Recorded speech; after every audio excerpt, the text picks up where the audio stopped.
Hello everyone, I am Saurabh and you are watching solution hub.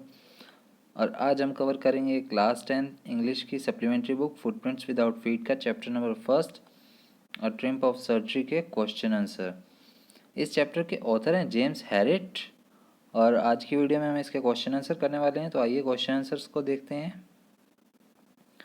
Page number 1 पर आपके read and find out के questions हैं और उसमें पहला क्वेश्चन दिया हुआ है, what is Mrs Pumphrey's why is Mrs Pumphrey worried about Tricki.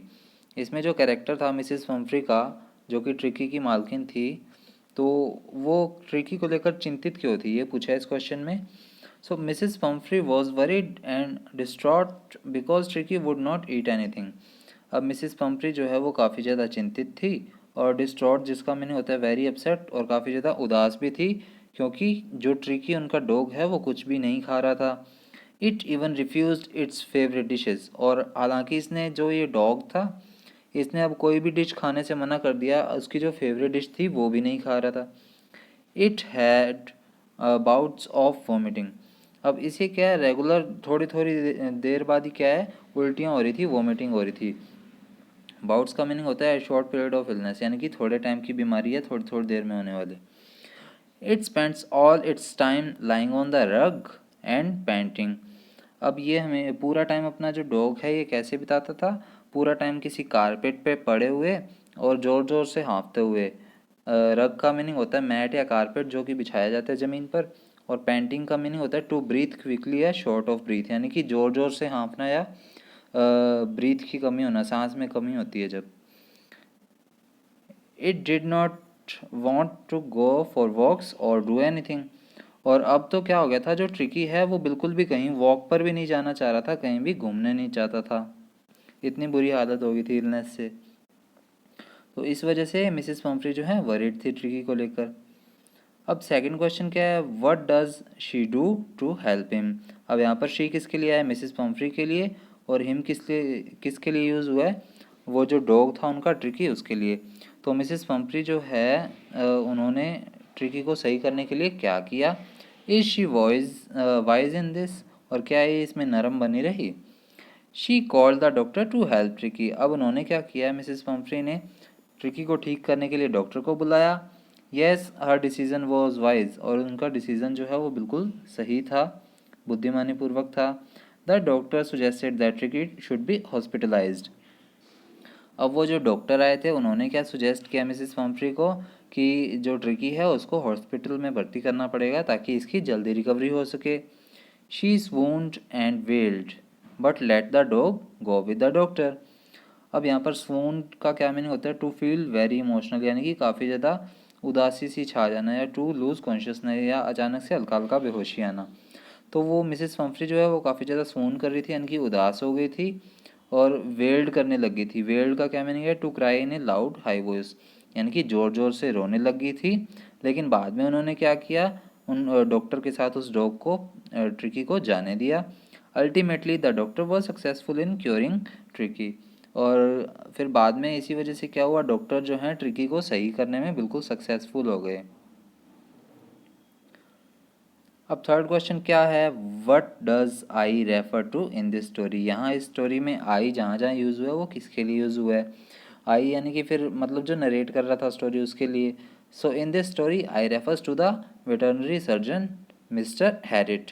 इसमें जो वेटरनरी सर्जन थे, जो जानवरों के डॉक्टर थे, मिस्टर हैरिट, उनके लिए आई यूज़ हुआ है, यानी कि ये स्टोरी मिस्टर हैरिट नरेट कर रहे थे। अब पेज नंबर 3 पर है रीड एंड फाइंड आउट। उसमें फर्स्ट क्वेश्चन क्या कहता है, is the narrator as rich as Tricki's mistress. अब इसमें क्या पूछ रहे हैं कि जो ट्रिकी की मिस्ट्रेस थी, जो उनकी मालकिन थी ट्रिकी की, उन्हीं की तरह नरेटर यानी कि मिस्टर हैरिट उतने रिच थे जितने की ट्रिकी की मिस्ट्रेस थी। तो आंसर क्या कहता है, though not clearly stated there are instances in this story which suggest that narrator is not as rich as Tricki's mistress Mrs Pumphrey. तो हालांकि ये पूरी तरह से तो क्लियर नहीं है, लेकिन स्टोरी में कुछ ऐसे तथ्य आए थे, कुछ ऐसी बातें आई थी जिससे कि ये पता लगता है कि जो नरेटर मिस्टर हैरिट हैं वो ट्रिकी की मिस्ट्रेस जो मिसिस पम्फ्री हैं उनके जितना रिच नहीं है। और अब वो फैक्ट बताएगा कौन कौन से हैं।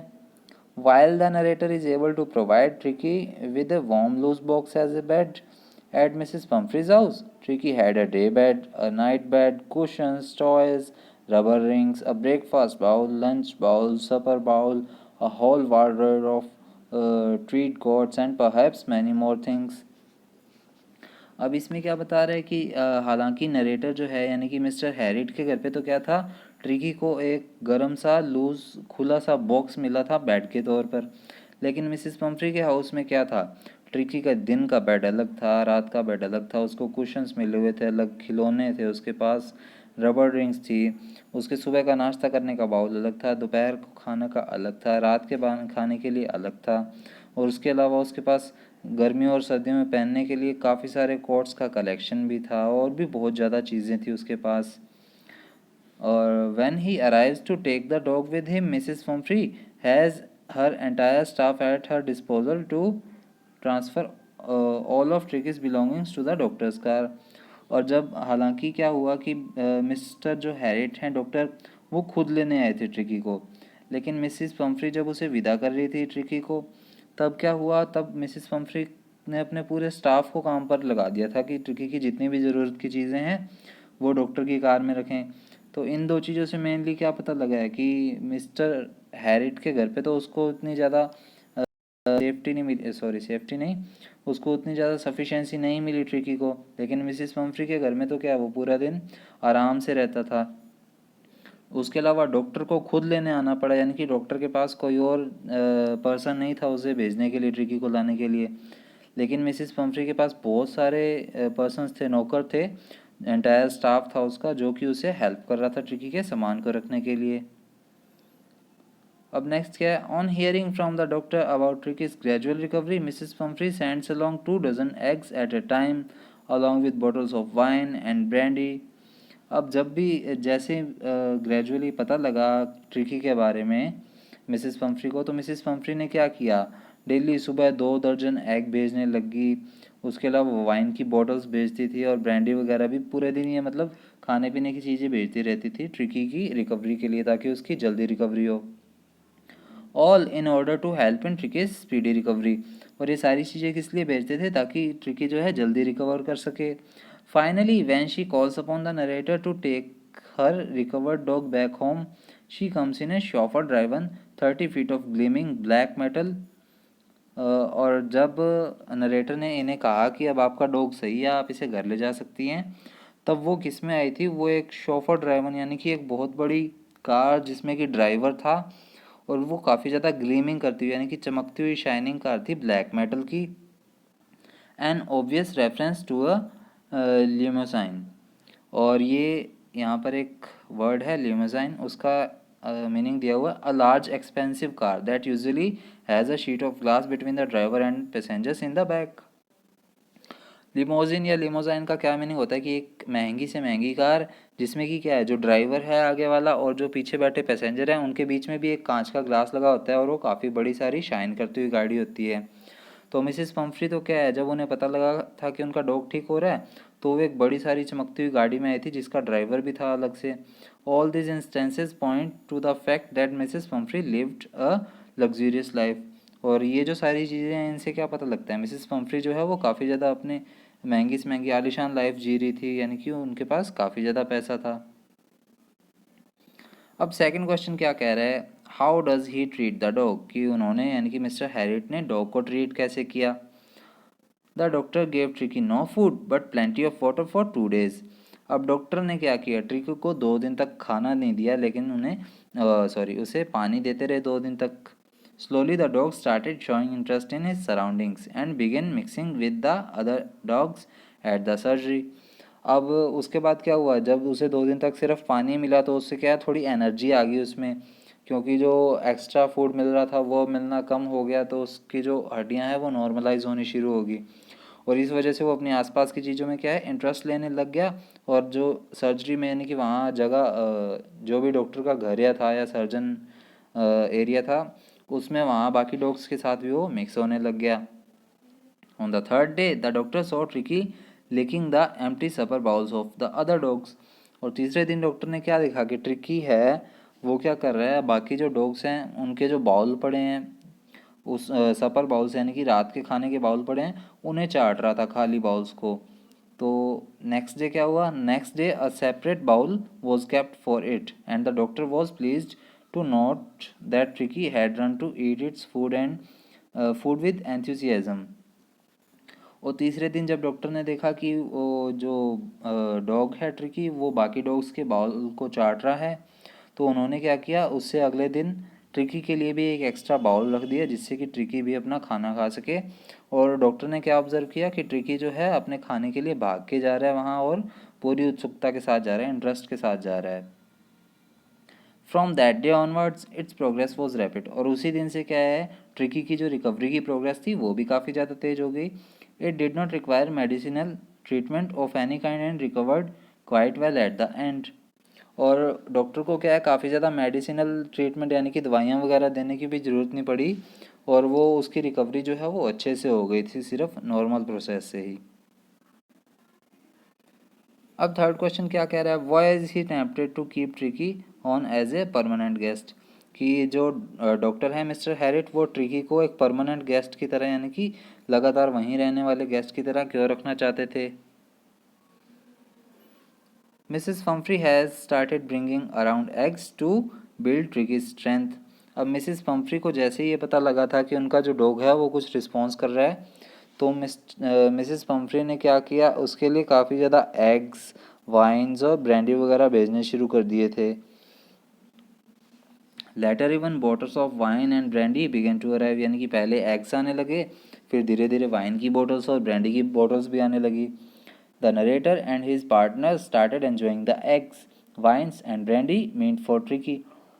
और जो नरेटर यानी कि मिस्टर हैरिट हैं और उसके जो बाकी पार्टनर्स हैं उन्होंने क्या किया, जो ट्रिकी के लिए एग्स आ रहे थे, वाइन्स आ रही थी और ब्रांडी आ रही थी, उन्हें खुद के लिए यूज़ करने लग गए ट्रिकी को देने की बजाय। According to the narrator they were days of deep content for them.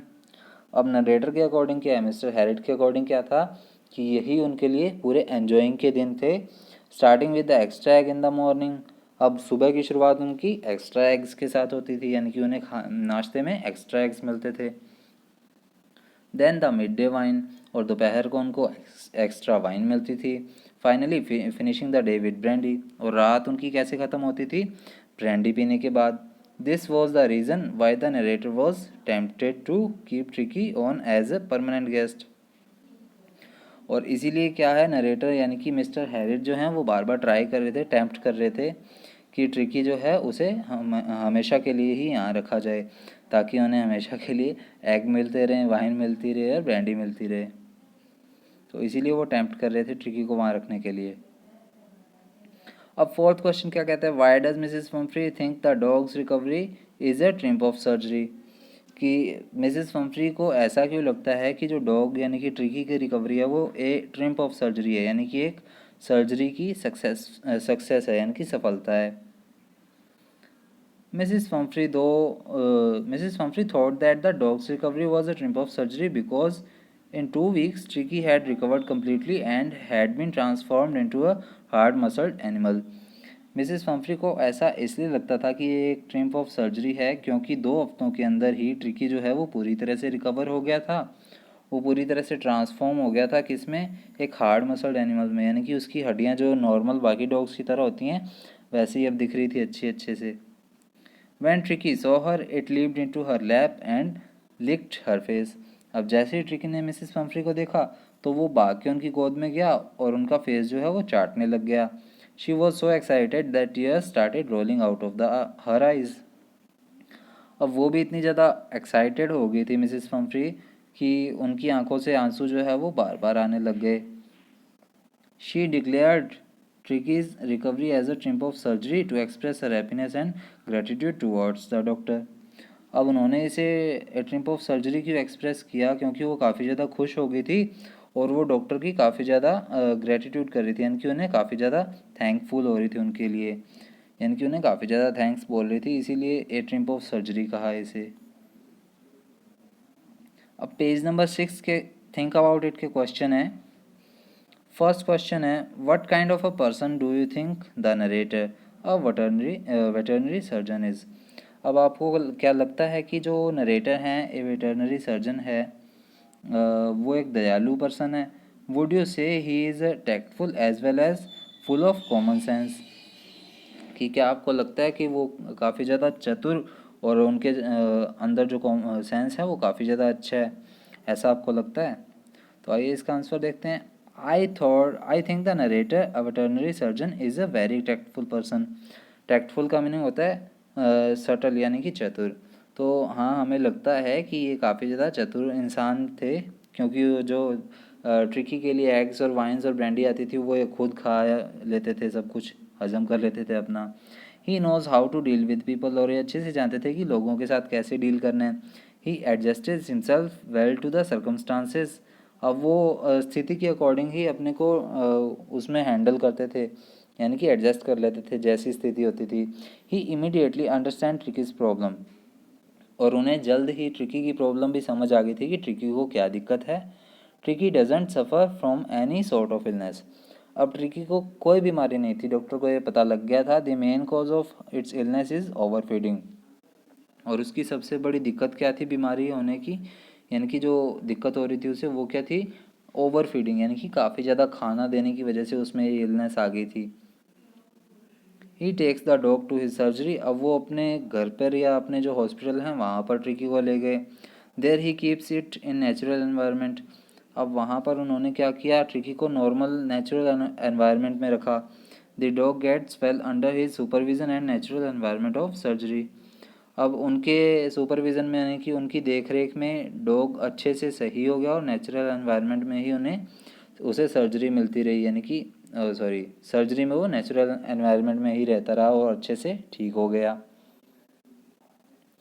अब सेकंड क्वेश्चन है, do you think Tricki was happy to go home, की क्या आपको लगता है ट्रिकी खुश था घर जाकर? What do you think will happen now, और इसके बाद क्या हुआ होगा ये भी आपको पता है? Yes, Tricki was very happy to go home, कि हाँ ट्रिकी बहुत खुश हुआ होगा घर जाकर। Tricki was also happy at the surgery.